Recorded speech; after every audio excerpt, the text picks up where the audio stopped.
B.Ed admission 2025साठी documents कोणकोणते लागणार। तर भरपूर विद्यार्थी कमेंट्स करत होते की आम्हाला जी कॅप राउंड प्रोसेस सुरू होणार आहे रिझल्ट लागल्यानंतर, तर कॅप राउंडमध्ये तुम्हाला कोणकोणते डॉक्युमेंट्स लागणार आहे। तर तुम्हाला डॉक्युमेंट रेडी करून ठेवायचे आहे, कारण येत्या 1 महिन्यानंतर तुमचा रिझल्ट आल्यानंतर तुमची ॲडमिशन प्रोसेस सुरू होणार आहे। जर तुमच्याकडे डॉक्युमेंट्स रेडी नसेल तर तुमचा प्रवेश होणार नाही आहे। त्यामुळे या व्हिडिओमध्ये सांगितलेले संपूर्ण डॉक्युमेंट्स हे इम्पॉर्टंट असणार आहे आणि तुम्हाला ते कॅप राउंड प्रोसेसमध्ये लागणार आहे। तर डॉक्युमेंट लिस्टमध्ये बघू शकता। तर सर्वप्रथम जो तुम्ही CETचा फॉर्म भरलेला आहे त्या फॉर्मची तुम्हाला PDF किंवा फॉर्मचा तुमच्याकडे हार्ड कॉपी असेल ती सांभाळून ठेवा, कारण ती सुद्धा तुम्हाला कॅप राउंड प्रोसेसचा जो ॲप्लिकेशन फॉर्म असणार आहे डॉक्युमेंट व्हेरिफिकेशनचा त्यामध्ये आपल्याला अपलोड करायचा आहे।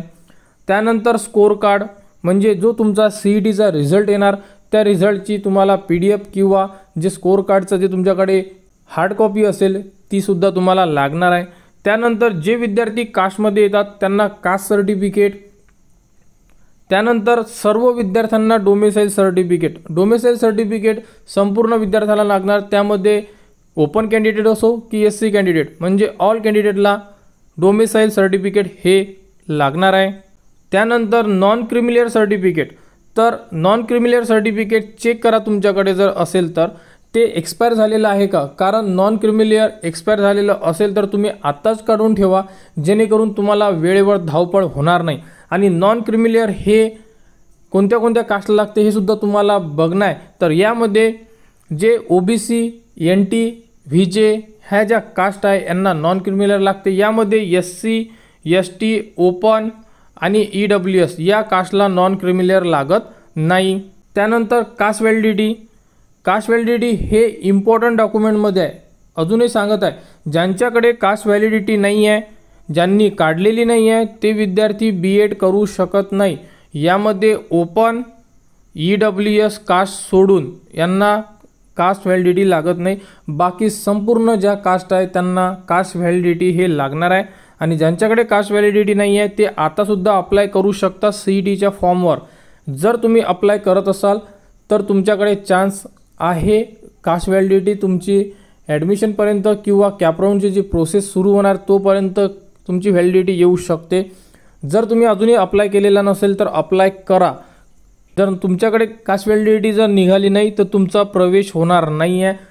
त्यानंतर 10वीची मार्कशीट लागेल तुम्हाला, तशाच प्रकारे 12वीची सुद्धा मार्कशीट लागेल। त्यानंतर बघू शकता ज्या विद्यार्थ्यांनी डिग्री टाकलेली असेल CETच्या फॉर्ममध्ये की आमचं एज्युकेशन डिग्री झालेलं आहे, तर तुम्हाला डिग्रीच्या ऑल मार्कशीट लागणार आहे। म्हणजे फर्स्ट सेमपासून तर लास्ट सेमपर्यंत तुम्हाला मार्कशीट लागणार आहे। त्यामुळे आताच चेक करून ठेवा की तुमच्याकडे डिग्रीच्या संपूर्ण मार्कशीट आहे किंवा नाही आहे। आणि ज्या विद्यार्थ्यांनी पोस्ट ग्रॅज्युएशन केलेलं असेल त्या विद्यार्थ्यांना सुद्धा संपूर्ण पोस्ट ग्रॅज्युएशनच्या जेवढेही तुमच्या मार्कशीट असेल त्या मार्कशीट तुम्हाला लागणार आहे। आणि त्यानंतर तुम्हाला TC लागेल, जे तुम्ही लास्ट एज्युकेशन कंप्लीट केलेलं असेल, जेही केलेलं असेल त्यांची तुम्हाला TC म्हणजे ट्रान्सफर सर्टिफिकेट, शाळा सोडल्याचा दाखला हा तुम्हाला लागणार आहे।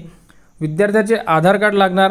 आणि जर कोणाकडे अदर रिझर्वेशन असेल, जसं की स्पोर्ट रिझर्वेशन राहते कोणाकडे, अनाथ, एक सर्व्हिसमॅन, या प्रकारे भरपूर रिझर्वेशन आहेत, ते जर असेल तुमचं सुद्धा तर तुम्हाला त्याच्याबद्दलचं जेही प्रूफ असेल तुम्हाला ते सुद्धा तुम्ही देऊ शकता। अशा प्रकारे टोटल 11 डॉक्युमेंटची लिस्ट आहे। यामध्ये संपूर्ण डॉक्युमेंट अतिशय महत्त्वाचे आहे। तर ज्याही विद्यार्थ्यांना B.Ed करायचं आहे त्यांनी संपूर्ण डॉक्युमेंट्स रेडी करा, जेणेकरून वेळेवर कोणत्याही विद्यार्थ्याला धावपळ होणार नाही। आणि जे तुमची प्रोसेस असणार आहे B.Ed ॲडमिशनची आपल्या चॅनलवर संपूर्ण अपडेट दरवर्षी देण्यात येत असतात। तर यावर्षीसुद्धा त्याबद्दलची संपूर्ण अपडेट तुम्हाला आपल्या चॅनलवर देण्यात येणार आहे। त्यामुळे आपल्या चॅनलला सबस्क्राईब करून ठेवा, कारण B.Edबद्दल जीही अपडेट देणार ती तुमच्यापर्यंत पोहोचली पाहिजे। टेलिग्राम चॅनलसुद्धा तुम्ही जॉईन करून ठेवू शकता, कारण काही डॉक्युमेंटरी ज्या अपडेट असतात त्या तुम्हाला आपल्या टेलिग्राम चॅनलवर सुद्धा देण्यात येतात, कारण संपूर्ण अपडेट आपण व्हिडिओमार्फत देऊ शकत नाही। त्यामुळे आपल्या चॅनलच्या कनेक्टमध्ये राहा।